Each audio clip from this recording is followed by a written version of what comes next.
자, 146페이지 제5장 지적 측량을 봅니다. 해마다 한 2문제에서 한 3문제 정도가 출제되고 있어요. 근데 보통 이제 지적 측량, 이제 측량이라고 하는 이제 의미 때문에 굉장히 기술적이고 좀 전문적이고 좀 어렵다라고 느끼실 수 있을 수 있지만 그렇지 않아요.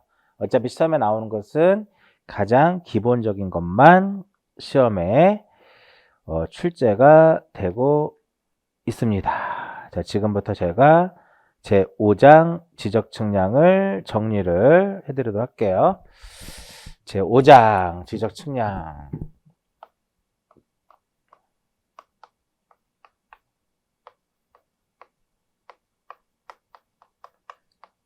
일단 이 지적 측량 부분도 어떤 거 위주로 기출문제 위주로 공부하시면 충분합니다. 기출문제 위주로만 공부하시면 되고요. 우리 교재에 10년 동안 출제되지 않은 부분에 대해서도 이제 수록을 해놨는데 그 부분은 제가 잠시 설명을 좀 해드리도록 하는데 일단 기출문제 위주로 정리하시면 돼요. 자, 그럼 지적 측량이란 그러니까 지적 측량 쪽에서는 이제 어떤 게 많이 나오냐면은 제가 한번 볼게요. 지적 측량에 의의하고 지적 측량 구분하는 거, 그다음에 지적 측량 방법, 그 다음에 지적 기준점, 지적 기준점에 대한 내용 하고요. 그 다음에 지적 측량 의뢰와 검사에 대한 거하고 지적 측량 적부 심사, 지적 측량 적부 심사와 요거 하다 보면 이제 지적위원회가 나오거든요. 지적위원회 이렇게 나옵니다. 자, 2009년도부터 2021년도까지 이거를 제외한 지금 제가 큰 타이틀 쓴 거 외에는 시험에 출제된 내용이 없습니다. 없어요. 자, 그러면 지적 측량이란 무엇이냐? 자, 용어할 때 한번 설명해 드렸었죠.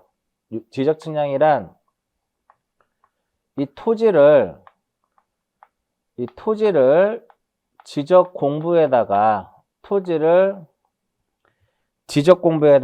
무엇하기 위해서 토지를 지적 공부에 등록하거나 경계점을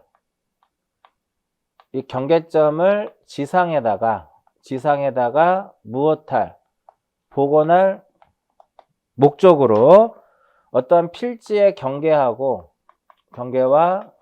좌표와 무엇을 정하기 위해서 면적을 정하기 위해서 측량하는 것을 말하며 두 개를 더 포함하는 거죠. 두 개를 더 포함하는데 그게 바로 무엇이다? 지적 확정 측량. 지적 확정 측량하고요. 그 다음에 또 하나는 무엇이냐면은 지적 제조사 측량. 지적 제조사 측량을 무엇한다? 확정 측량하고 지적 제조 측량을 포함한다. 이게 바로 지적 측량의 무엇이다?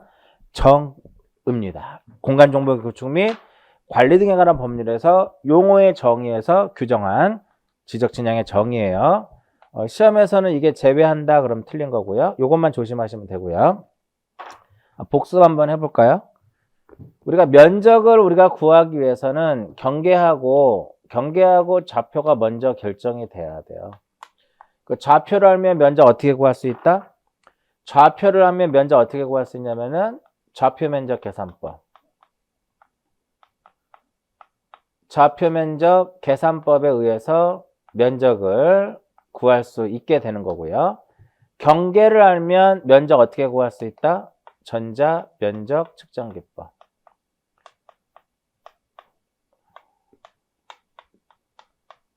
전자면적 측정 기법. 지금 우리 기본 과정 하고 있죠?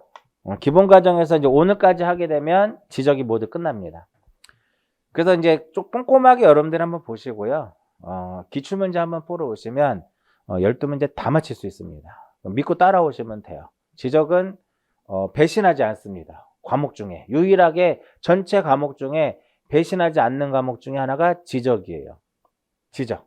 그리고 근데 2차를 공부하시는 분들은 중개사법에서 80점 이상 맞히시고 지적에서 12개 맞히시면 2차 무조건 패스. 무조건 패스. 자, 그러면 이러한 지적 측량은 어떻게 구분이 될 것이냐 이겁니다. 지적 측량은 크게 두 개로 구분이 됩니다.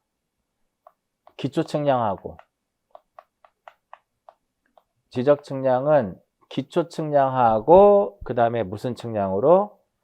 기초 측량과 세부 측량으로 구분이 됩니다. 자, 이제 교재 체크할 거 한번 볼게요. 149페이지 보시면 지적 측량의 성질이 나옵니다. 보통 지적 측량이 어떠한 그 성격이라고 하는데 이 문제는 공인중개사 뭐 1회부터 10회 이전에 나왔다. 즉 32회죠. 그러니까 20년 전에 나왔던 내용인데 지금은 나오지 않을 확률이 굉장히 높습니다. 그 이유가 뭐냐면 지금까지 요 최근에 어떤 기출의 분석을 해보면 공간정보의 구축 및 관리 등에 관한 법률은 법에서 규정한 것 말고는 시험에 안 나와요. 그러니까 기속 측량이라고 하는 것은 법에서 정해진 절차와 그 방법에 의해서 이루어지는 거고요. 사법 측량은 어떤 물건이 미치는 범위와 양을 결정하는 거고, 평면 측량은 뭐냐면 지구가 어떻게 생겼어요? 지구가 이렇게 공유를 가지고 있죠. 근데 지적 측량은 얘를 무엇으로 간주하고 평면으로 간주하고 실시하는 것을 평면 측량이라고 그래요. 평면 측량을 다른 말로 무엇이라고 하냐면 소지 측량이다라고 얘기를 합니다. 그러면 이렇게 지구의 공률이 존재하죠. 공률을 고려해서 우리가 측량하는 것을 무슨 측량이라고 하냐면 측지 측량이라고 합니다. 측지 측량. 이걸 다른 말로 대지 측량이다라고 표현을 하는 거죠. 그래서 우리 교재 3번에 평면 측량이라고 써져 있는데 그 의미는 잘못된 의미예요. 시험에 안 나온다는 소리예요. 평면 측량이 뭐게 안 나와요. 안 나옵니다. 평면 측량이라는 무엇이다?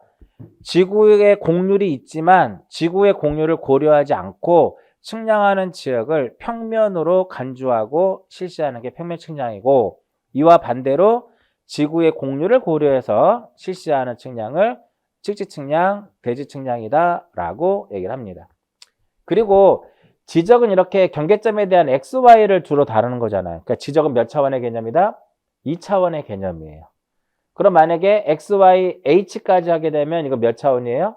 3차원이죠. 3차원은 x 이렇게 되는 겁니다. 그리고 4번에 보시면 공시 측량이라고 나와 있죠. 우리 공시라고 하는 것은 널리 알리는 거죠. 맞는 말이고요. 검사 측량 이렇게 나와 있는데 이렇게 나오면 틀려. 지적 측량 성격이 아닌 것은 3차원 측량 아니고요. 3차원을 다른 말로 무엇이라고 그래요? 입체 측량이라고 합니다. 그리고 지적은 물건이 미치는 범위와 양을 결정하는 사법 측량이라고 해요. 시공 측량, 공학 측량 그러면 틀립니다. 예전에 이렇게는 시험에 나왔어요. 그냥 간단하게 그냥 보시면 되겠고, 다음 페이지를 보시면 지적 측량의 법률적 효력이 있습니다. 역시 안 보셔도 됩니다. 공정력, 구속력, 공정력, 확정력, 강제력 이렇게 했는데 안 보셔도 됩니다. 넘어갈게요.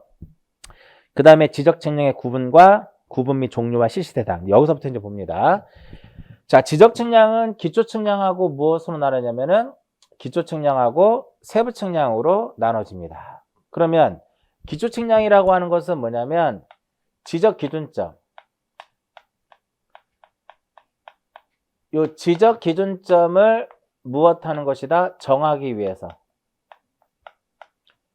지적 기준점을 정하기 위해서 실시하는 측량을 무엇이라 한다? 기초 측량이라 하고, 이러한 기준점을 기초로 해서 경계와 좌표와 면적을 정하는 측량을 무슨 측량이라고 할까요? 이것을 세부 측량이다 라고 얘기를 합니다. 제가 입문 과정에서도 한번 설명을 해드린 적이 있는데, 기초 측량이 더 정밀해야 될까요? 세부 측량이 더 정밀할까요? 그럼 이제 세부 측량이라고 이제 말씀하신 분들이 생각보다 많습니다. 기초 측량이라고 하는 것은요, 측량의 기준점을 정하는 거예요. 얘가 흔들려 버리면은 이 기준점을 기초로 해서 경계와 면적과 좌표를 정하는 것이 세부 측량인데, 기준점이 잘못되면 그것을 기초로 하는 나머지 측량들도 의미가 없어지는 거예요. 또 측량 단가도 기준점 측량의 비용이 상당히 고비용이에요. 세부 측량은 단가가 좀 저렴하게 되는 거죠. 시험에 나오진 않지만 기초 측량이 훨씬 더 더 정밀하다라고 보시면 됩니다. 이해하셨죠? 이게. 자, 그러면 지적 기준점에는 그럼 어떤 게 있느냐? 이거 지적 기준점을 정하는 것이 세부 측량, 지적 기준점을 정하는 것이 기초 측량인데, 기초 측량에는 몇 가지가 있냐면 세 가지가 있습니다. 지적 기준점에는 기초 측량에 세 가지가 있고 기준점에도 세 가지가 있으니까 기초 측량에도 세 개가 있는 겁니다. 지적 삼각점. 지적 삼각점이 있고, 그 다음에 무엇이냐면 지적 삼각 보조점, 그 다음에 지적 도근점. 이 세 개를 우리는 무엇이란다? 지적 기준점, 이렇게 얘기합니다. 이것을 뭐라 그래요? 지적 기준점, 이렇게 얘기합니다. 그럼 여기 뒤에다가 무엇을 붙이면 측량, 이 세 개를 우리는 무엇이란다?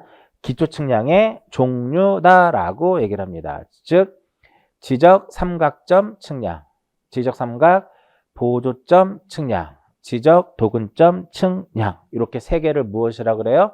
기초 측량이다. 이 세 개를 제외한 나머지는 세부 측량이다, 이렇게 보셔도 무방합니다. 이해하셨나요? 그럼 교재에 보시면 삼각과 보조와 도근의 실시 대상이 있습니다. 시험에 안 나와요. 절대 안 나오니까 괜히 그거 보시면서 이해 안 된다고 고민하지 마십시오. 절대 시험에 안 나옵니다. 제가 다 알려드릴 수는 있어요. 근데 시험에 안 나옵니다. 굳이 제가 안 나오는 것을 여러분들한테 알려드릴 필요가 없고요. 그 다음에 오른쪽에 제2절에 보시면 지적 측량의 대상이 나오죠. 그 대상이 바로 뭐예요? 기초하고 세부예요. 똑같은 내용인데 제가 말씀드린 것은 언제 우리가 지적 삼각점 측량을 해야 될 것이고, 언제 보조점 측량을 하고, 언제 지적 도근점 측량을 해야 되는지는 지적 측량 시행 규칙에 명시되어 있는 거기 때문에 우리가 시험 범위를 벗어나는 규정이에요. 그래서 시험에 안 나옵니다. 책이니까 이렇게 나와 있는 거예요. 자, 그 다음에 이제 지적 측량의 대상과 방법. 자, 이렇게 됐고요. 세부 측량에는 제가 이렇게 한번 구분을 해볼게요. 세부 측량을 이렇게 한번 구별을 해보면, 토지가 무엇이 됐어? 토지에 이동이 있으면, 자, 토지가 이동이 되면 무엇과 무엇을 한다? 조사 또는, 토지가 이동이 되면 조사 또는 무엇을 해요? 조사 또는 측량을 하더라, 이겁니다. 그 조사의 대표적인 것은 지목을 무엇하는 것, 지목을 변경한다라든지, 그 다음에 합병, 지목 변경과 합병이라는 것이 있더라, 이겁니다. 얘네들은 지적 측량 대상이다, 아니다? 대상이 아니다라는 거죠. 시험에 엄청 많이 나옵니다. 합병. 그럼 측량을 요하는 것은 어떤 것들이 있을까요? 측량을 요하는 것은 이런 것들. 신규 등록, 공유 수면을 매립했을 때 하는 거죠, 대표적으로. 그 다음에 임야대장과 임야도에 등록된 토지를 토지대장 지적도로 옮겨 등록하는 등록전을 할 때 당연히 측량을 필요로 하는 것이고요.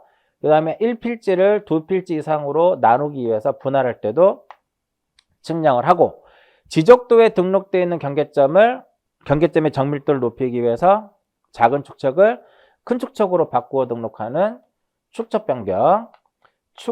변경할 때도 측량을 하고요. 그 다음에 도시개발 사업.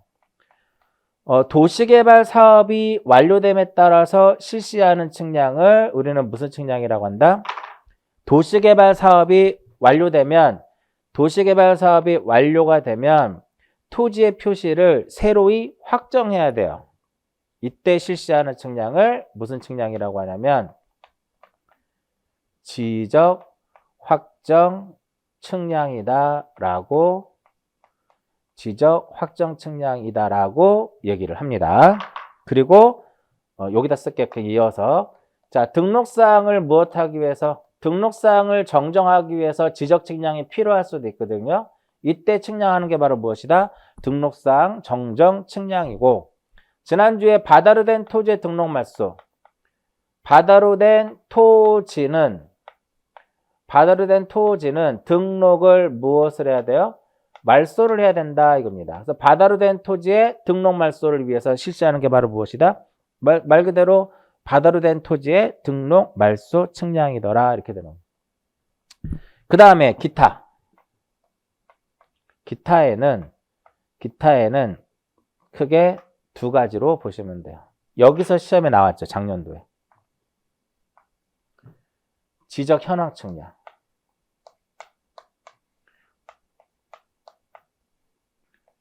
지적 현황 측량하고 그 다음에 무엇? 경계, 복원, 측량. 작년도에 아마 시험에 32회 때 현황 측량의 정의가 시험에 출제가 됐었을 겁니다. 좀 이따 설명해 드리고요. 자, 이렇게 기초하고 세부 측량을 하게 되면 이것이 제대로 됐는지 안 됐는지 검사를 한단 말이에요. 그게 바로 무엇이다? 그러한 측량을 무슨 측량이라고 그래요? 검사 측량이다 라고 얘기를 하고 또 어떤 측량이 있어요? 지적 제조사 사업을 하는 과정에서 지적 제조사 측량을 할 수 있고요. 그 다음에 하나 더 기타에다 넣을게요. 하나 더. 자, 지적 공부가 멸실되거나 훼손됐을 때 하는 것을 무엇이란다? 지적 공부의 복구라고 합니다. 그때 실시하는 게 바로 무슨 측량이에요? 복구 측량이다 이거는. 여기까지가 바로 뭐예요? 여기까지가 지적 측량 대상입니다. 됐나요? 자, 여기서 중요한 거. 제조사 측량하고 검사 측량은 제조사 측량하고 검사 측량은 의뢰할 수 없습니다. 제조사 측량하고 검사 측량은 토지 소유자가 수행자에게 무엇할 수 없다? 의뢰할 수 없습니다. 그럼 왜 제조사 측량은 토지 소유자가 지적 측량 수행자에게 의뢰할 수 없냐면 제조사 측량은 지적 소관청이 실시하는 겁니다. 그래서 의뢰할 수가 없는 거고요. 검사 측량은 왜 의뢰를 할 수 없느냐? 토지 소유자가 어떠한 분할 측량을 의뢰를 하게 되면 수행자가 측량을 해서 이것을 소관청에다 검사를 이제 요청하는 거기 때문에 토지 소유자가 직접적으로 의뢰할 수 있는 그런 부분은 아니다라는 거죠. 이해하셨나요? 됐고요. 자, 그 다음에 이제 현황 측량 봅니다. 경계복원 측량 볼게요. 이게 경계복원 측량이에요. 경계점은 지상에다가 복원하기 위해서 말 그대로 이게 바로 경계 무엇이다? 복원 측량이에요. 경계점을 지상에 확인하기 위해서 실시하는 게 바로 무엇이다? 경계점을 지상에 확인시키기 위해서 하는 것이 바로 무엇이다? 경계 복원 측량입니다. 자, 경계라고 한번 보면 경계는 어디에 등록되어 있어요? 경계는 도면에 등록되어 있죠? 도상 경계니까. 그러니까 도면에 등록된 경계를 지상에다가 무엇하는 거? 지상에다가 확인시키기 위해서 하는 것이 바로 무엇이다? 경계 복원 측량이고요. 현황 측량이라고 하는 것은 뭐냐면 이런 개념이에요. 경계는 도면상의 경계니까 이 경계가 보일까 안 보일까? 안 보이죠. 이쪽 토지는 A 토지고 이쪽 토지는 B 토지입니다. 근데 B라는 사람이 여기다 건물을 신축을 했는데 건물을 이렇게 지었다 이거죠. 이렇게 건축물을 지은 겁니다. 근데 A가 가만히 보니까 경계를 침범한 것 같더라 이거예요. 근데 확인이 안 되잖아. 왜? 경계 눈에 안 보이니까. 경계는 도면에만 등록되어 있으니까. 그러니까 이 A라는 사람이 한국국토정보공사라든지 지적측량업자에게 지금 현황 측량 좀 한번 해달라고 요청을 하면 의뢰를 하는 거죠. 그리고 공사 직원들이 와서 그 수행자들이 와서 이 경계와 대비해가지고 이 구조물, 건축물의 현황을 같이 측량을 하면 이 건축물이라든지 구조물이 경계를 침범하는지 침범하지 않는지를 알 수 있다 이겁니다. 이해하셨나요? 그래서 현황 측량은 이 도면에 등록된 경계하고 지상의 어떠한 건축물, 지상의 건축물이라든지 지상의 무엇? 구조물. 건축물이라든지 구조물과의 무엇을 나타낸다? 관계를 나타내는 측량이 바로 무엇이다? 지적 현황 측량이에요. 경계와 구조물과의 관계, 경계와 건축물과의 관계, 경계와 구조물과의 관계를 나타내는 것을 무엇이라고 하냐면 지적 현황 측량이다라고 얘기를 합니다. 이해하셨나요? 시험에 나왔었죠. 자, 그 다음에 그럼 여기서 우리가 연속 지적도라는 거 제가 총론에서 연속 지적도에 대한 정의를 설명해 드렸었죠. 연속 지적도라고 하는 것은 지적 측량을 실시하지 아니하고 전산화된 지적도 임의도 파일을 이용을 해서 경계점 간을 서로 연결해서 만든 도면을 무엇이란다? 연속 지적도다라고 했어요. 기억나세요? 그래서 마지막에 뭐라고 써있냐면 연속 지적도는 지적 측량에는 활용할 수 없다 이렇게 됩니다. 활용할 수 없다 이렇게 되는 거죠. 이해하셨죠? 그거 하나 기억하시고 연속 지적도를 가지고 지적 측량 할 수 있다 없다? 없다. 이렇게 기억하시고 그 다음에 이제 152페이지를 보시면은 경계 보건 측량에 대한 판례 이렇게 했는데 거기 굵은 글씨 한번 볼게요. 경계 보건 측량이라고 하는 것은 어떤 의미냐면 말로 설명하니까 시험에 나올 확률은 적은 거예요. 경계 보건 측량은 등록 당시에 측량 방법을 가지고 복원을 하는 겁니다. 만약에 등록 당시에 측량이 평판이면 경계를 복원할 때 평판으로 하는 것이고 등록 당시에 측량 방법이 경위이면 경위를 가지고 복원을 해야 돼요. 평판 측량에 의해서 등록한 지역은 경위로 절대 복원할 수 없습니다. 이해하셨나요? 경위를 가지고 측량한 지역은 평판 갖고 복원이 불가능합니다. 불가능해요. 그러니까 이런 말도 나와. 등록 당시에 측량 방법으로 경계를 복원을 해야 되지만 그보다 더 정밀한 측량 방법이 있다면 그 방법으로 해도 좋다? 그러면 X. 절대 안 됩니다. 만약에 등록 당시에 측량은 평판인데 더 정밀한 게 GPS 있잖아요. GPS로 복원 못해요. 왜? 서로 간의 측량 방식이 다릅니다. 이렇게 생각하시면 돼요. 엑셀 파일을 한글에서 불러드릴 수 없죠. 열리지가 않잖아요. 마찬가지로 한글 파일을 엑셀을 열어놓고 거기서 파일을 불러드릴 수는 없잖아. 서로 간에 호환이 안 되는 거예요. 측량 방식 자체가 틀려요. 그 정도만 딱 기억하시고. 그래서 보통 경계보건 측량은 등록 당시에 측량 방법을 이용할 것이며 등록 당시에 사용했던 기준점을 사용해서 복원하도록 되어 있어요. 근데 만약에 기준점이 등록 당시의 기준점들이 망실되었다면 다른 기준점을 활용해서도 가능합니다. 그 방법은. 자, 그러면 이렇게 이제 측량이 이제 기초 측량하고 세부 측량이 있는데 이러한 기초 측량하고 세부 측량을 했을 때 어떠한 측량 방법을 가지고 어떠한 측량 방법에 의해서 기초 측량하고 세부 측량을 할 것이냐 이렇게 됩니다. 제가 입문 과정에서도 말씀드렸는데요. 하늘에서부터 내려옵니다. 저 위에서 위성 측량. 여러분들이 알고 있는 이게 바로 뭐예요? GPS라고 하죠. GPS인데 위성 측량은 이제 GNSS라 그래요. 글로벌이거든요. 이게 내비게이션이고 이게 위성의 개념이고. 그래서 전 세계를 위성을 이용한 위치 결정 시스템을 GNSS라고 하는데 그 중에 대표적인 것이 미국에서 운영하는 GPS가 있고요.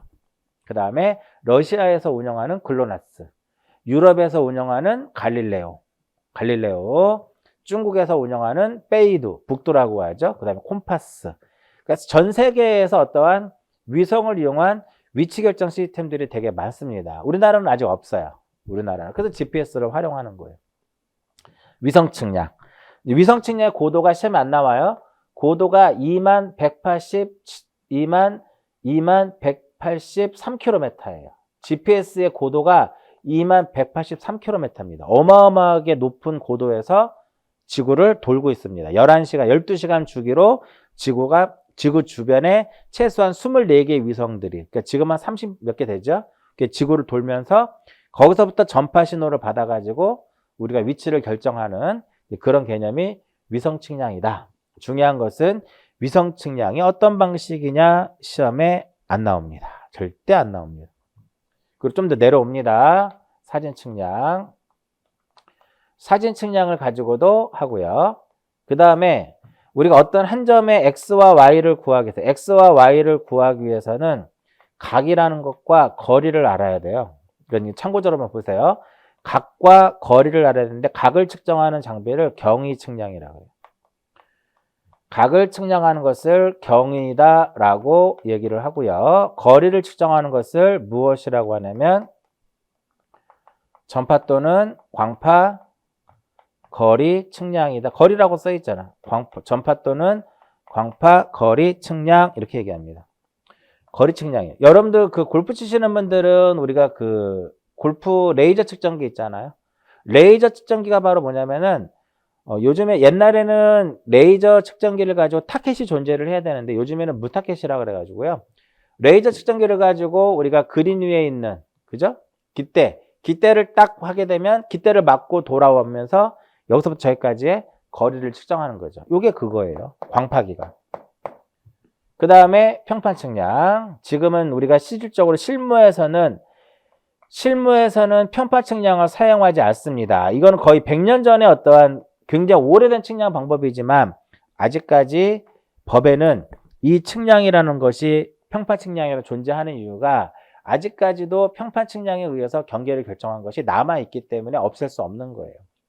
그리고 1990년도 이후에 도면, 지적도 임야도가 전산화되고 이것을 벡터 방식으로 저장하는 과정에서 도입된 측량이 바로 뭐냐면 전자평판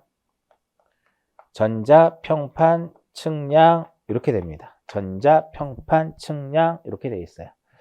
그래서 결과적으로 뭐냐면은 이 6개가 바로 무엇이다? 지적 측량 방법입니다. 이 6개를 제외한 나머지는 사용하면 안 돼요. 지적은 XY를 결정하는 거라 했죠. 높이하고는 상당히 무관하다. H를 측정하는 거하고는 상당히 무관합니다. 그래서 H를 측량하는 것을 우리가 무슨 측량이라고 하냐면 수준 측량이다 라고 얘기를 합니다. 높이를 측량하는 것을 뭐라 그래요? 수준 측량이다 라고 얘기를 합니다. 이 수준 측량은 지적 측량의 방법에 속하지 않는다 이겁니다. 한번 시험에 나왔었죠? 이렇게 기억하시고. 자, 그 다음에 오른쪽 페이지 상단에 보시면 이제 뭐가 나오냐면 기초 측량의 순서가 나옵니다. 오른쪽 상단에 기초 측량에 무엇이 나온다? 순서가 나오죠. 기초 측량의 순서. 그러니까 기초 측량이라고 하는 것은 무엇이다? 지적 기준점을 정하기 위해서 실시하는 측량을 이걸 무슨 측량이라고 그래요? 기초 측량이다라고 얘기를 합니다. 이해하셨나요? 그러면 기초 측량을 하기 위해서는 맨 처음에 무엇을 수립을 해야 되냐면 계획을 수립합니다. 계획을 수립을 하고 그 다음에 준비를 합니다. 준비를 해서 그 다음에 무엇을 해요? 답사를 하고 선점을 하게 되죠.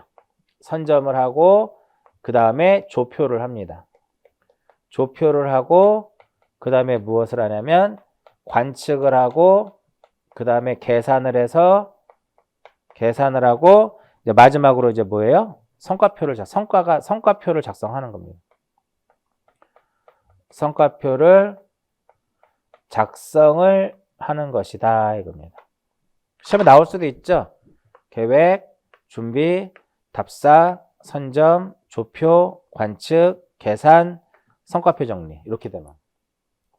자, 1990년도에 우리가 제가 90학번이거든요. MT를 가잖아요.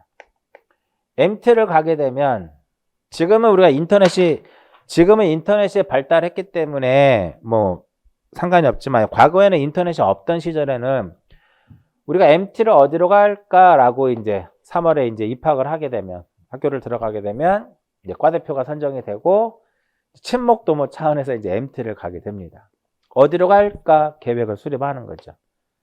그래서 이제 계획을 수립을 했는데 우리가 뭐 대성리로 많이 가잖아요. 대성리라든지 청평이라든지. 자, 대성리로 가자라고 계획을 수립을 합니다. 그리고 과대표가 준비를 해서 대성리를 가서 답사를 하죠. 그리고 가서 민박집을 선점을 합니다. 여기서 우리가 이제 먹고 자고 해야 돼. 2박 3일 정도는 표시하는 거고요. 그 다음에 가서 놀죠. 우리가 보통 축구하는 사람, 족구하는 사람, 그 다음에 우리가 뭐 동양화를 치는 사람, 동양화로 할게요. 그냥 편의상. 동양화를 이제 칩니다. 그죠? 그러면 누가 이제 1등을 하겠죠. 누가 어떤 사람이. 그럼 계산해야죠. 돈 줘야죠. 다음 판 또 쳐야죠. 정리하는 거. 이런 식으로. 마트 간다고 생각해 볼까요? 어디 마트를 갈까? 계획을 수립합니다. 준비해서 가서 답사를 합니다. 가요. 그래서 물건을 사. 나와서 계산을 해. 냉장고에 넣어 정리를 해. 이렇게 생각하시면 돼요.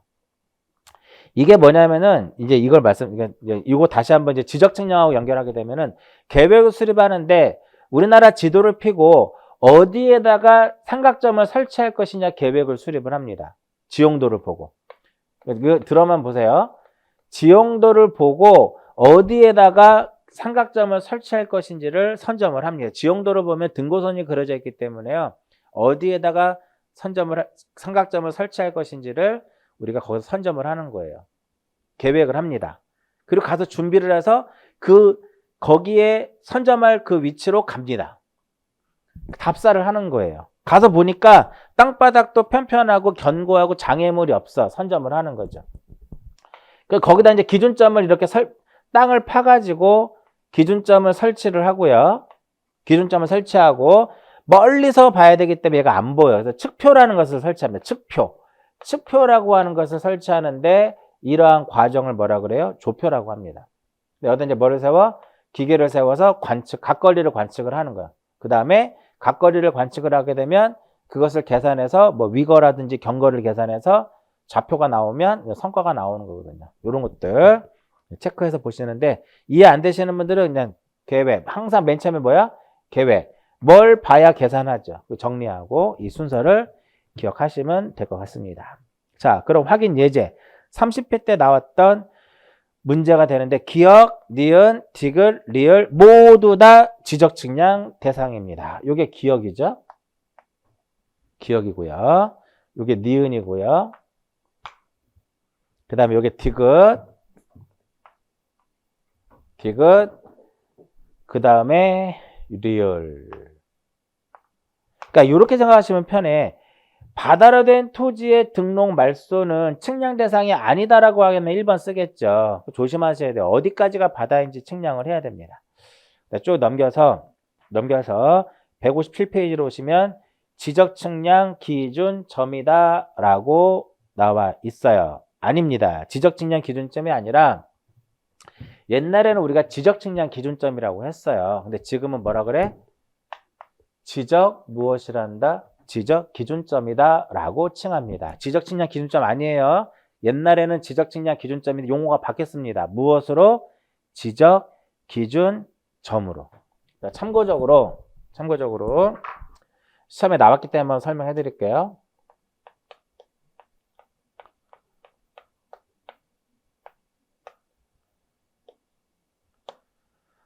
측량 기준점이라는 게 있습니다. 공간 정보의 구축 및 관리 등에 관한 법률에는 측량 기준점이 존재하는데 측량 기준점에는 세 가지가 있습니다. 첫 번째 뭐가 있냐면 국가 기준점. 국가 기준점이라든지 공공 기준점. 공공 기준점이 있고 그 다음에 지적 기준점이라는 이렇게 기준점이 세 개가 존재합니다. 이때 공공 기준점은 두 가지가 있어요. 공공 삼각점. 그 다음에 공공 수준점. 두 개가 있고요. 국가 기준점은 되게 많습니다. 우주 측지 기준점, 중력점, 수준점, 삼각점, 지적자 안 들어간 그냥 삼각점이라는 게 있어요. 통합 기준점, 수로 기준점, 영해 기준점 등등등등 이렇게 있습니다. 그러면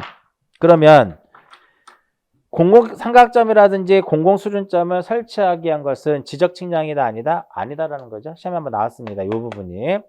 우리가 지적기준점에는 무엇이 있다? 지적삼각점하고 지적삼각보조점과 지적기준 도근점이 있는데 측량기준점은 도대체 그걸 왜 만들었느냐?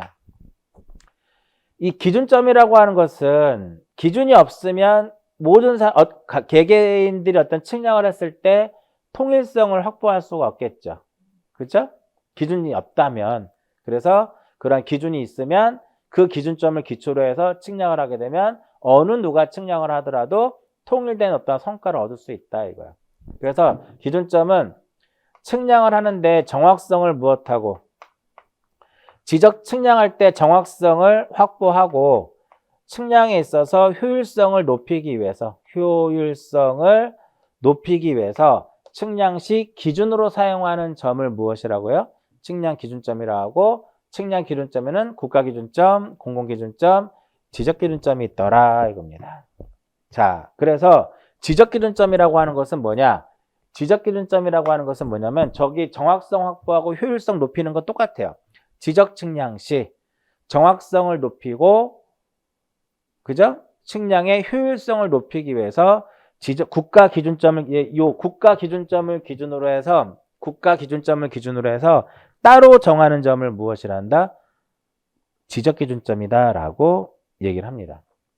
왜 국가 기준점을 기준으로 해서 정할까요? 국가 기준점이 시험에 나오진 않지만 국가 기준점이 지적 기준점보다 훨씬 정밀도가 높아요. 그래서 그것을 가지고 지적 기준점, 즉 지적 삼각과 보조와 도근점을 설치하게 되는 거죠. 자, 밑에 보시면 지적 삼각점하고 지적 삼각 보조점하고 지적 도근점에 대한 정의는 안 보셔도 됩니다. 그러니까 지적 삼각점이라고 하는 것은 그러니까 지금 정의에도 내용이 많이 빠져 있어요. 다 빠져 있고 다 틀렸습니다. 용어 자체가 다 틀렸어요. 이거 보지 마세요. 그러니까 지적 삼각점이라고 하는 정의를 제가 말씀드릴게요. 시험에 안 나오니까 그냥 말로 설명할게요. 지적 삼각점이란 지적 측량 시 수평이치 측정의 기준으로 사용하기 위해서 국가 기준점을 기준으로 해서 따로 정하는 점을 지적 삼각점이라고 그래요. 책하고 좀 틀리죠? 그럼 지적 삼각 보조점이란 지적 측량 시 수평이치 측정의 기준으로 사용하기 위해서 국가 기준점과 지적 삼각점을 기준으로 해서 따로 정하는 점입니다. 좀 틀리죠? 책하고. 그 다음에 지적 도근점이란 지적 측량 시 수평이치 측정의 기준으로 사용하기 위해서 국가 기준점, 지적 삼각점, 지적 삼각 보조점, 지적 도근점을 기준으로 해서 따로 정하는 점이다. 이렇게 보는 거예요. 그래서 책의 정의는 좀 틀렸습니다. 자, 이 기준점은 누가 정하냐면은 이제부터 중요합니다. 기준점은 누가 정하냐면은 시도지사 또는 누가 지적소관청이 시도지사 또는 지적소관청이 지적 측량을 할 때 정확성을 확보하고 의 쪽에 보시면 돼요. 종류 바로 밑에 시도지사나 지적소관청이 지적 측량의 어떠한 정확성을 확보하고 효율성을 높이기 위해서 국가 기준점을 기준으로 해서 따로 정하는 기준점을 무엇이라 한다? 지적 기준점이다 라고 얘기를 합니다. 근데 밑에 이제 3번에 설치 관리 볼게요. 이렇게 자 설치하고 관리하는 사람 여기서 시험에 나오는 거죠. 설치 관리. 자, 지적 기준점은 누가 설치하고 관리할 것이냐 기준점을 정하는 자가 설치하고 관리합니다. 그러면 지적 기준점은 누가 정한다? 시도지사나 지적소관청이 합니다. 따라서 삼각과 보조와 지적 삼각, 삼각 보조, 도구는 누가 설치 관리하냐면은 시도지사나 누가 한다? 지적소관청. 시도지사 또는 지적소관청이 무엇을 하도록 되냐면은 설치하고 무엇한다? 관리하도록 되어 있다 이겁니다. 설치 동그라미 1번, 2번 안 보셔도 2번에 뭐라고 써 있어요? 측량자 다 빼고 봅니다. 지적 측량 기준점이 아니라 지적 기준점이에요. 2번만 보시면 돼. 지적 기준점을 정하는 자는 지적 기준점을 표지를 설치하고 무엇해야 된다? 관리해야 된다 이겁니다. 그다음에 뭐 설치장 통지는 넘어가고요. 다 넘어갑니다. 넘어가고 158페이지를 보시면 이제 뭐가 나오냐면은 지적 측량 기준점 성과의 관리 및 열람 등 거기에 23하고 31이라고 써 있죠. 그래서 그 부분만 시험에 나오는 겁니다. 그래서 그 부분만 시험에 출제가 된다라고 보시면 돼요. 자, 설치를 하게 되면 성과가 나오거든요. 그럼 성과는 누가 관리를 할 것이냐? 성과 관리는 지적 삼각점의 경우에는 누가? 시도지사가 그 기준점에 대한 지적 삼각점에 대한 성과를 관리하게 됩니다. 그러면 보조하고 도구는 누가? 지적소관청이 그 성과를 무엇한다? 성과를 관리를 하게 됩니다. 자, 지적은 공개주의이기 때문에 누구든지 수수를 납부하게 되면 등본이라든지 무엇이 가능하냐면 열람이 가능한데 여기서 2번 시험에 나왔습니다. 여기서 2번 시험에 나왔죠. 31회 때도 시험에 나왔어요. 삼각점의 경우에는 과거에는 시도지사에게만 등본을 신청을 했었는데 시도지사뿐만 아니라 누구도 지적소관청도 가능합니다. 시도지사뿐만 아니라 누구도 가능하다? 지적소관청도 가능하고요. 역시 보조하고 도구는 여전히 누구에게? 지적소관청에게 등본하고 열람을 신청합니다. 이 부분에 대해서만 시험에 2번 출제됐습니다. 그러면 왜 이쪽에 대해서만 시험에 2번 출제됐느냐? 요 2개 자체가 공간정보의 구축 및 관리 등에 관한 법률에 명시되어 있는 내용이기 때문에 그래요. 오른쪽 표에 보면은 딱 정리되어 있죠? 내 시험 어떻게 나왔냐면은 한국국토정보공사에게 신청한다 그럼 맞아 틀려? 아니라는 거예요. 이거 우리가 지적측량 수행자에게 좀 이따 이제 지적측량 수행자 설명해 드리는데 지적측량 수행자에게 신청한다 그럼 이것도 어떻게 되는 거야? 이것도 틀린 거예요. 오로지 누구에게만 지적 기준점에 대해서는 시도지사와 지적소관청만이 등본하고 열람을 그들에게 신청하도록 되어 있다 이겁니다. 자, 158페이지 중간에 지적기준점 성과에 관리해가지고 3번하고 4번 설명해 드릴게요. 3번, 4번. 썩 중요한 건 아닌데 한번 볼게요. 이렇게 있으면 근데 간단해요. 이렇게 있으면 이것을 우리가 지적 삼각점입니다. 얘가 지적 삼각점인데 이것을 지적 삼각점을 설치하거나 변경을 했어요. 설치하거나 변경했다라든지 기준점이 이렇게 움직였어. 이렇게 움직이면 위치가 바뀌는 거죠. 그죠? 즉 지형지물에 무엇이 있었다? 변동이 있었습니다. 그러면 지적 삼각점에 대한 성과를 무엇하는 거? 성과를 수정을 하게 되겠죠. 누가 수정을 했다면 지적소관청이 수정했다면 이걸 누구한테? 시도지사에게 무엇을 해야 된다? 시도지사에게 통보를 해줘야 된다. 왜? 지적 삼각점 성과는 누가 관리하기 때문에 시도지사가 성과를 관리하기 때문에 그렇다라는 거예요. 됐나요?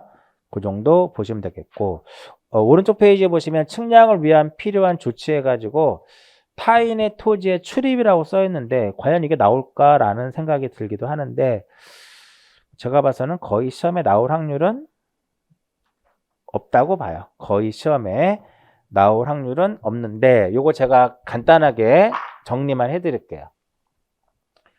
시험에 나올 확률은 없습니다. 근데 이거는 타인의 토지에 출입 이 부분은 어떻게 생각하시면 편하냐면은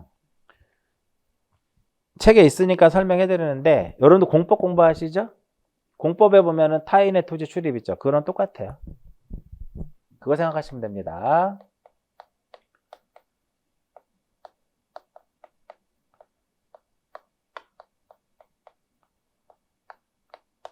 토지 등이라고 써 있잖아요. 타인의 토지 등의 출입이기 때문에요. 토지뿐만 아니라 건축물 뭐 여기 다 포함이 되는 거예요. 그러면 왜 출입을 하느냐 이거죠. 왜 출입을 하느냐? 측량하기 위해서. 토지 이동에 따른 조사 또는 무엇하기 위해서? 측량하기 위해서. 필요한 때에는 타인의 토지를 무엇할 수 있다? 출입할 수도 있고, 우리 교재에 보시면은 타인의 토지를 왜 출입해야 되는지 그 내용이 나와 있지 않습니다. 그 내용이 나와 있지 않는데, 타인의 토지를 출입하는 이유는 측량 기준점을 설치할 수도 있고요. 토지 이동에 따른 조사 또는 측량을 하기 위해서 타인의 토지를 무엇할 수 있다? 출입할 수 있습니다. 이렇게 한번 볼게요.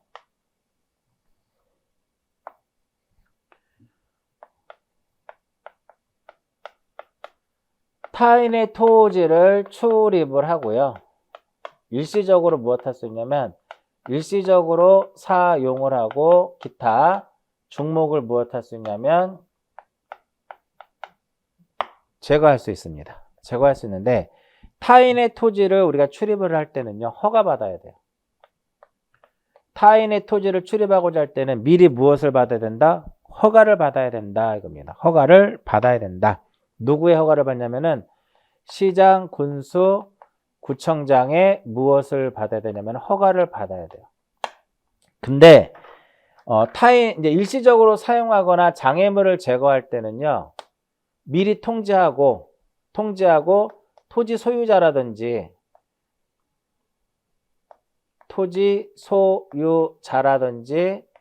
점유자에게 토지 소유자, 점유자에게 무엇을 얻어야 된다? 동의를 얻어야 돼요. 동의를 얻어야 된다 이겁니다. 그럼 만약에 동의를 얻지 못했다면 행정청인 경우에는 그냥 통지하면 되고요. 행정청이 아닌 자의 경우는 시장구청장에 무엇을 받아야 된다? 허가를 또 받아야 돼요. 그 둘 다 미리 3일 전에 통지합니다. 미리 3일 전에 무엇한다? 통지하도록 되어 있더라. 이게 끝이에요. 이게 끝. 그리고 당연히 해가 진 후, 해 뜨기 전에 못 들어가고요. 못 들어갑니다. 그 다음에 그 타인의 토지에 일시사용 물건의 변경 제거해 보면 뭐라고 써 있어요? 점유자, 소유자, 관리인에게 동의를 받아야 된다. 만약에 동의를 받지 못하면은 행정청인 경우에는 시장, 군수, 구청장에게 그 사실을 통지하고 행정청이 아닌 자는 허가를 받아야 된다. 이렇게 되는 거죠. 읽어보시면 돼요. 3일이 중요합니다. 아마 공법에서는 저 3일이 아닐 거예요. 그런 부분들. 그 다음 160페이지. 수용 안 나오니까 보지 마시고요. 손실보상 보면은 이렇게 보시면 돼. 이렇게 하다 보니까 타인의 토지를 출입을 하고 일시적으로 사용하고 장애물을 제거하는 과정에서 손실이 발생할 수 있겠죠. 그럴 때는 손실을 보상하는데 이것도 시험에 안 나올 거예요. 교재에 있으니까 설명해 드리는데 손실 보상에 대해서는 누가 하냐면은 손실을 입힌 자가 있겠죠. 손실을 입힌 자가 있고 손실을 입은 자가 있겠죠. 입힌 자와 입은 자가 서로 간에 서로 간에 협의해서 보상을 하는 것을 원칙으로 한다 이겁니다. 근데 협의 보상이 성립되지 않으면은 관할 토지수용위원회 재결을 하고요. 재결을 불복했을 때는 중앙토지수용위원회에다가 30일 이내에 이의 신청을 하더라 이겁니다. 뭐 시험에 나올 확률은 거의 없다라고 보시면 돼요. 거의 없다. 만약에 나올 수도 있는데 글쎄요. 제가 아까 말씀드렸듯이 이쪽 부분은 2000 몇 년도? 2009년도부터 단 한 번도 시험에 출제된 적이 없습니다. 단 한 번도 2009년도 이후에 손실보상, 타인의 토지에 출입 단 한 번도 시험에 출제된 적이 없다. 그럼 이제 지적측량 수행자에 대해서 정리를 할게요. 역시 이 부분도 옛날에 우리가 지적법이라고 하는 어떠한 단독의 어떠한 법률이 있었을 때는 이 수행자에 대한 문제가 출제가 됐었어요. 근데 그 2009, 여기서도 마찬가지로 2009년도 이후에는 이 수행자에 대한 문제가 출제되지 않았다라는 거예요. 이거 간단하게 설명해드리면, 제가 아까 저기 처음에 시험에 나온 거 이렇게 말씀드린 거 있죠? 그 부분에 대해서만 시험에 나와요. 요거는 이제 진짜 내공 쌓기 위해서 공부하는 겁니다. 이거. 자, 지적측량 수행자라 함은 크게 두 개를 나타냅니다. 지적측량 수행자라 함은 둘을 나타내요. 하나는 뭐냐면 한국국토정보공사. 들어보셨나요, 여러분들? 한국국토정보공사. 옛날에는 대한지적공사라고 했잖아요. 지금은 무엇이라고 하냐면 한국국토정보공사다라고 얘기합니다. 그리고 지적측량업자.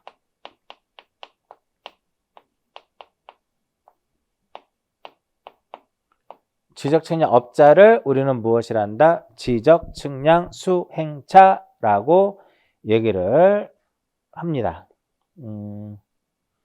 책에 자, 이렇게 볼게요.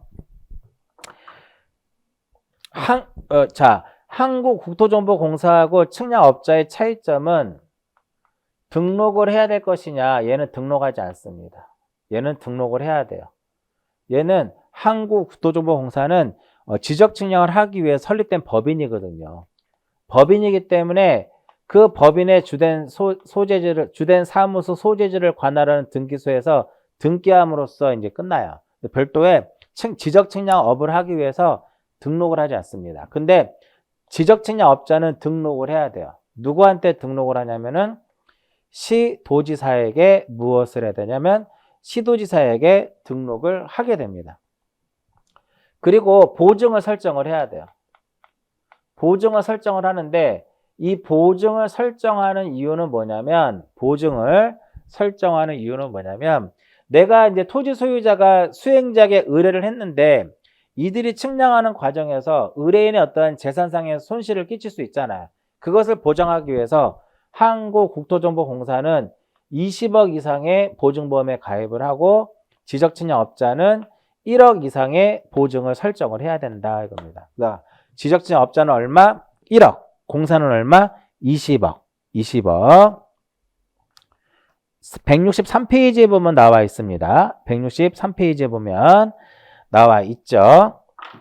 얘는 1억인데 보장기간이 10년이에요. 보장기간이 10년이다라고 보시면 되겠고요. 자, 그 다음에 우리 교재 지적측량업자 쪽 한번 볼게요. 자, 우리가 측량업이라는 게 있어. 측량업의 종류가 총 11개의 측량업이 있어요. 측량업의 종류가 총 11개가 있는데 이 중에서 3개는 시도지사에게 등록을 하고 나머지 8개는 이 중에 3개는 시도지사에게 등록을 하고 나머지 8개는 국토교통부 장관에게 등록을 하도록 되어 있어요. 그럼 이 3개가 바로 뭐냐면 지적측량업하고 일반측량업하고 공공측량업 이 3가지입니다. 3가지. 그러면 지적측량업자는 지적측량업을 하기 위해서는 누구한테 등록을 해야 되냐면은 시도지사에게 무엇을 해야 된다? 등록이라고 하는 것을 해야 돼요. 그럼 등록을 하기 위해서는 이런 건 이제 안 나와요. 기술 인력을 확보를 해야 되고 장비도 보유를 해야 되고 결격사유에도 해당이 되면 안 돼요. 그러면 이러한 기술 인력도 보유했고 장비도 보유했고 결격사유에 해당이 되지 않았다면 시도지사는 며칠 이내? 10일 이내에 무엇을 교부해 주냐면은 등록증을 무엇하도록 되어 있다? 등록증을 교부하도록 되어 있다. 그 내용이 교재에 나와 있습니다. 이해하셨나요? 그럼 이제 등록증 교부받았죠? 그럼 교부받은 날로부터 며칠 이내? 10일 이내. 교부받은 날로부터 10일 이내에 얼마 이상의 1억 이상의 보증보험에 가입을 해야 된다 이겁니다. 해야 된다 이렇게. 그러면 이러한 지적측량업자는 어떠한 업무를 할 수 있느냐? 자, 그 다음 페이지, 그 밑에 보시면 업무범위 나오죠? 업무범위 설명해 드릴게요.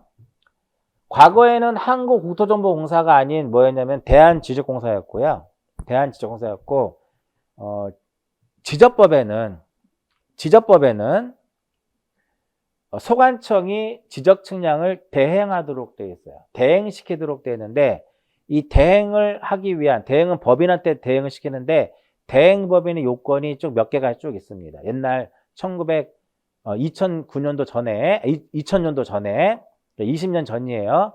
대행법인의 요건을 만족을 시킬 수 있는 것은 우리나라에서 대한지적공사밖에 없었던 거예요. 그리고 거의 지적 측량을 대한지적공사가 독점적으로 이걸 하게 됩니다. 그래서 1990년도 후반에 헌법소원을 제기를 하죠. 그러면서 헌재에서 이제 결국은 이제 결과가 어떻게 나왔냐면, 개방해라. 공사만이 하는 것이 아니라, 일정한 요건을 갖추면 지적 측량을 할 수 있도록 법을 개방해라 해가지고, 이제 지적 측량 수행자라는 것이 2000년도에 도입이 되는 거예요. 그러면서 측량업의 종류가 굉장히 다양합니다. 측량업에 대한 그 지적 측량 관련된 그 업무 범위가 상당히 다양한데, 그때 당시에 개방을 해야 되는데 어떤 것을 개방을 하느냐 해가지고 요것만, 경계점, 좌표, 등록부가 비치된 지역, 경계점, 좌표, 등록부, 비치 지역의 지적 측량을 개방을 하게 됩니다. 근데 사실은 우리나라 전국을 100으로 봤을 때 그때 당시에 경계점, 좌표, 등록, 비치 지역 10%도 안 된단 말이에요.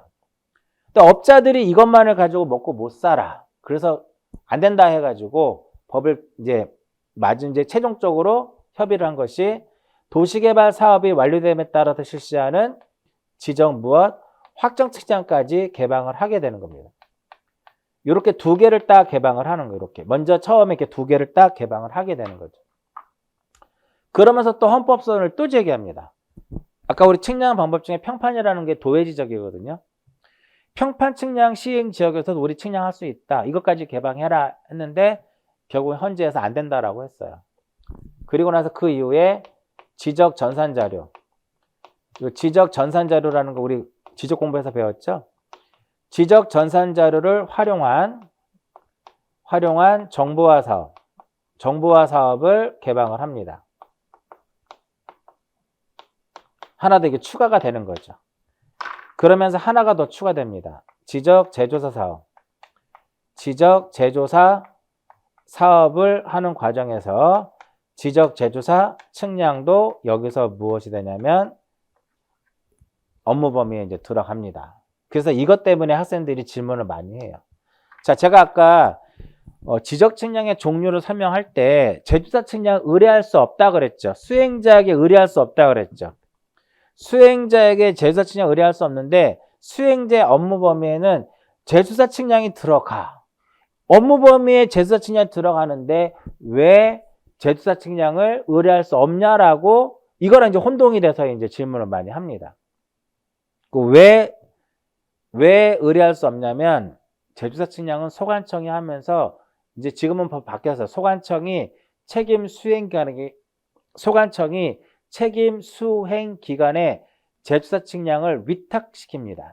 그럼 책임 수행기관이 다시 지적 측량 업자에게 대행을 시키는 거예요. 그래서 업무 범위에 들어가는 거예요. 업무 범위에 들어간다 해서 우리가 이것을 의뢰할 수는 없는 것이다. 이렇게 보는 거예요. 거의 시험에 나올 확률 없습니다. 다음 페이지로 공사 설립 있죠? 안 보셔도 됩니다. 공사는 공간정보의 구축 및 관리 등에 관한 법률에 명시되어 있지 않고요.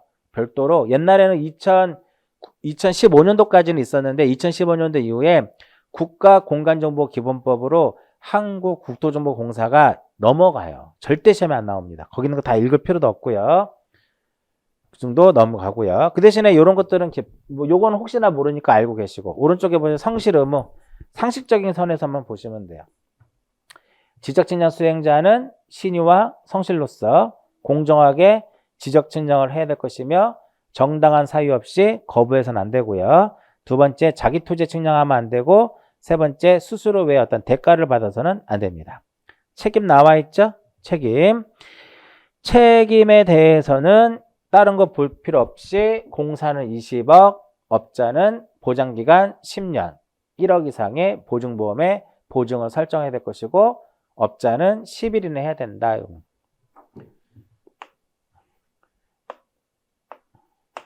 여기까지, 요 부분. 이 부분에 대해서 다시 이제 말씀을 드리면, 이 부분 설명하기 전에 제가 타인의 토지의 출입에 대한 설명해 드렸었죠. 그죠? 자, 이쪽 부분이 완벽하게 됐다. 이쪽 부분이 완벽하게 됐다. 그래서 나는 이 부분도 하고 싶다. 그러신 분들만 하시면 되는 거예요. 얘가 안 됐는데 이거 하면 안 나올 확률이 90%니까 이거부터 먼저 정리를 하는 게 우선이에요. 자, 그럼 동그라미 쳐드릴게요. 지적측량 정의 당연히 봐야 되겠죠. 그 다음에 지적측량 구분 기초와 세부로 나눠지는데 이러한 측량들이 있다라는 거. 그죠? 기준점에 대한 요거 정리 잘 해야 되겠고, 측량 방법 6가지가 있는데 수륜 측량은 아니다라는 거. 그 다음에 기초 측량의 순서 이렇게만 딱 보시면 돼요. 그러니까 이번 시간 1시간 동안에 이제 교재 시험에 출제되지 않는 부분들이 좀 수록이 되어 있어서 그런 부분까지 뭐 그냥 언급을 해드렸는데, 이번 시간에 한 것은 딱 뭐다? 지적 측량이란, 지적 측량은 어떻게 구분될 것이냐, 어떠한 방법을 할 것이냐, 그리고 기초 측량의 순서는 어떤 것이냐, 이해하셨나요? 그리고 기준점에 대한 성과 관리는 누가 하고 등본 열람은 누구한테 할 것이냐, 그 부분에 대해서만 보십니다. 자, 그럼 나머지 이제 뭐가 남았냐면 지적 측량 의뢰 부분하고요, 지적 측량 적부심사와 지적 위원 회만 남은 거예요. 잠시 쉬었다가 이제 제5장 지적 측량에 대한 부분을 전체적으로 정리하면서 마무리 짓도록 할게요. 잠깐 쉬었다 합니다.